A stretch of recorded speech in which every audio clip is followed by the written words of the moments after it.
આજે તો મને સવારમાં ભૂત વળગી ગયું, એ પણ કામ કરવાનું, એટલે ફટાફટથી બધું ઘરનું કામ કરી નાખ્યું. કામ તો નહોતું કરવું, પણ સસરાવાળા વિડીયો જોતા ને એટલે એવું લાગે ને કે હો બોટા બહુ સંસ્કારી લાગે છે. પણ હકીકતમાં હું સંસ્કારી છું, મને બધુંય કામ આવડે, ખાલી વિડીયો બનાવતા જ નથી આવડતું.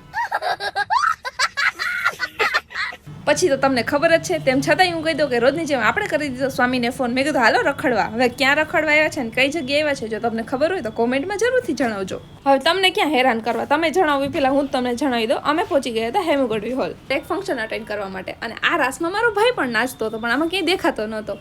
અહીંયા પબ્લિક ઘણું બધું હતું, અને જેવો ડાન્સ ખતમ થયો આપણે વગાડી દીધી તાલી.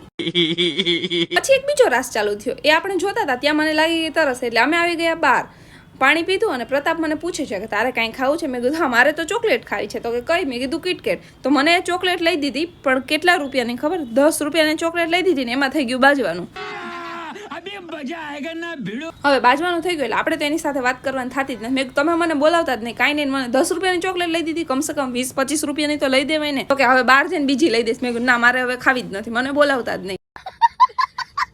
પછી જમીને નીકળી ગયા સીધા ઘરે જવા માટે. તમને અમારા વ્લોગ કેવા લાગે છે કોમેન્ટમાં જરૂરથી કહેજો. મળીએ કાલના નવા મિની વ્લોગમાં. Tata bye bye.